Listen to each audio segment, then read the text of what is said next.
Welcome back to the Dark Knight Saga, an alternate universe within the main timelines. Basically, the Dark Knight universe is over here, and all of the Rebirth, DC Metal, Doomsday Clock stuff is over here. They do not relate to each other. That being said, when we last left off, Superman got called a traitor by the escaped Bottle of Candor Kryptonians that were trying to conquer the planet. You see why this can't fit in the main continuity? Now we're going to continue with that storyline, so stick around to find out how he's going to fight them.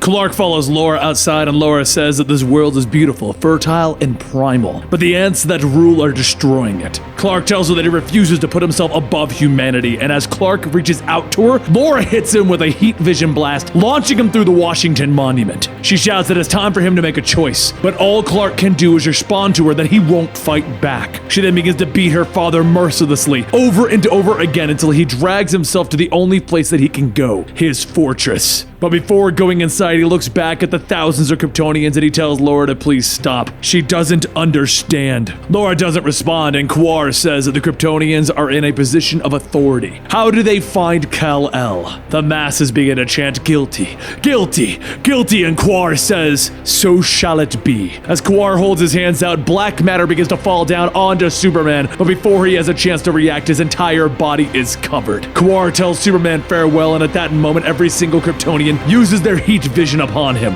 The massive heat wave bears down, melting everything until all that's left is a smoldering lake. Next, the Kryptonians use their ice breath to refreeze everything, trapping Superman down below. Quar then announces to the people of Earth that they now have 36 hours to hand over the outlaw, known as Batman. And 36 hours if Batman is not begging for his life. Life on Earth will cease to exist. Back over in Gotham, it only takes 12 hours for the greatest city on Earth to be reduced to a pitchfork and torch-wielding angry mob. The streets of Gotham burn, and Carrie gives Bruce another shot, and he asks if she's heard anything from the Bat Boys. Carrie doesn't answer at first, but then says that she hasn't heard anything for the last couple of hours. Bruce gets up from the table, stating that he needs her to go out on a mission, and Carrie laughs, telling him that it's him against the world. He reaches into a cabinet, pulling out a small box, and she takes it, asking what is it. He simply tells her that it is hope, and then hands her another suit. She asks, what's this then? And Bruce smiles, telling her that it's her graduation present. Back on the streets, the Flash runs, looking at everything that is happening around him. There is already only a few of them left, and now people are willing to throw Batman away. But before the Flash could continue through, another force shoots by hitting and snapping his legs in half. He trips and stumbles down the road, and in front of him, one of the Bat Boys opens up the sewer and looks out. Meanwhile, at the top of the GCPD, Yindel sits drinking, stating how they all look like ants from up here. They used to be like a family, but now, before she can have another sip of her drink, Batman reaches down, grabbing the bottle, telling her that she needs to stop drowning it all out, and he tosses the bottle over the ledge. Down in the sewers, the Bat Boys rush the Flash to Bruce's cave, and as Bruce looks at the Flash's legs, he says that it looks like he was hit by a freight train. The Flash laughs, telling him, more like a locomotive, you mean?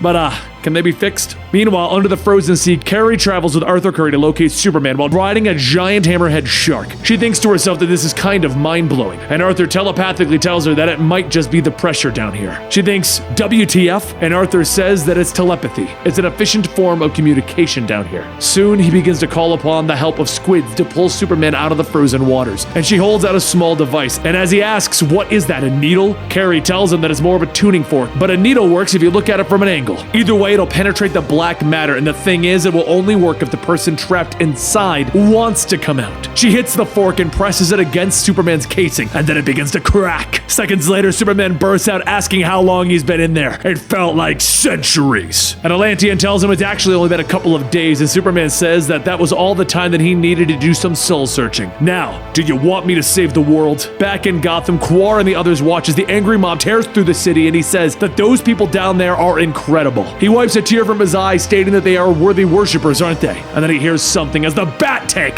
comes barreling out of the wreckage and stops before the mob. Inside that tank is Batman, ready to fight in his new armored bat suit. Back in the cave, Carrie rides in on Superman, who flies in, and he shouts, asking, what happened? The Flash, who is strung up so that his legs can heal, works away on the computer, stating, yeah, God, right? I know you were raised as a human, but every time you say my God, I want to hand you a mirror. Superman begins to ask, what is he? And the Flash Flash stops him, telling him that he doesn't have time to talk. He's manipulating weather patterns and is currently a little busy, but welcome back. Out above Gotham, the Kryptonians tell them that it is time, and Batman has not shown himself yet. But before they can move, the bat signal begins to shine in Quar's face. Quar tells the Kryptonians to destroy them all, and then it begins to rain. Except that rain is green. One by one, the Kryptonians begin to fall out of the sky, and Batman gets out of the tank, thinking how seeding those clouds with synthetic kryptonite is taking an enormous leap of faith. Thankfully, he had a lot of both. Because the kryptonite is diluted, it's only weakening them, but it doesn't mean that they can't still do damage. Batman begins to fight one of the Kryptonians, and as he punches Bruce back, a hand catches him and a voice tells him, "Don't worry, I've got your back." Superman then sets Bruce back upright, wearing his own metal suit to protect him from the kryptonite. The Kryptonians begin to shout that all Quar wanted was their love, and now they're going to die because they won't. Bruce asks Superman which one of them should shut him up, and as the fighting begins, the angry mob sees that in their weakened forms, even the Kryptonians can bleed. The Kryptonians try to retreat, but Yendel stands with their officers blocking the path, stating that it is time that they bring these people in on justice. Back with Bruce, he grabs the Kryptonian's head and he bashes it into Superman's breastplate and then slams him into the ground. But up in the sky, Quar tries to fly away when the lightning strikes him down near a building. He shouts that he will not fall to an inferior species. He is better than that. And across the waves, one of the Bat Boys takes aim and fires a sonic shunt that sounds like hundreds of bats screeching. As Quar falls to his knees, all of the Bat Boys lean out of the building and focus their fire onto Quar. His body is thrown into the next building, and as he falls to the ground, a small drone floats before him, recording his state. While Quar's defeat goes viral, Laura and Ball begin to return to find the ants are fighting back. Carrie chases down one of the escaping Kryptonians, but a civilian stops him by cracking a bat across the Kryptonian's face. The man then turns back to give a thumbs up, and as Ball flies down, he claps his hands onto the man's head with such force that it pops. He then turns up to the sky to vaporize all of the close-by Bat Boys, and Carrie thinks that she has to finish this right here, right now. The thrusters of the tank kick in as she races towards Ball, and as she rams into him, the tank mangles itself around him and then it flips over. He laughs, telling her how totally human of her, and Carrie crawls out and begins to run away. Ball makes it a game to follow her, and once she's cornered, he tells her that he's been looking forward to this. She takes out her slingshot and with a tiny kryptonite stone shoots it into his eye. His face begins to melt as he screams in pain and he flies off to retreat. And as Bruce watches Ball leave, he laughs, telling her, "Good soldier." As the rain's effect begin to wear off, the other Kryptonians begin to make their escape, and as Superman gets ready to chase after Quar, Bruce stops him, telling him to let them go and lick their wounds. Let them know how fear tastes. But as Quar looks back at the two of them, he focuses his heat vision and releases a concentrated blast right through Bruce. Superman listens as Bruce's heart beats, and then he shouts for him as he pulls the mask off, and Bruce tells him, "No hospital. Promise me that." Superman tells him that he promises, and then Bruce says, "Tell Carrie," but his heart stops beating. And there you have it, the Dark Knight saga continues. Now next week we're going to complete the Master Race, so let me know in the comments down below if you want to have more of the side stories in the Dark Knight universe or if you want us to move on. I believe the next series that we're probably going to be covering on these Thursdays is Iron Man. And if you guys want Iron Man and you don't want us to do the side stories in the Dark Knight saga, let us know in the comments down below. I know Dylan would appreciate it because he likes that more than the Dark Knight saga. Anyway, click over here for the full playlist, click over here for something recommended by YouTube, and go ahead and complain that my fingers probably don't match up to what I'm pointing to. I know, we just don't check our work. Thank you.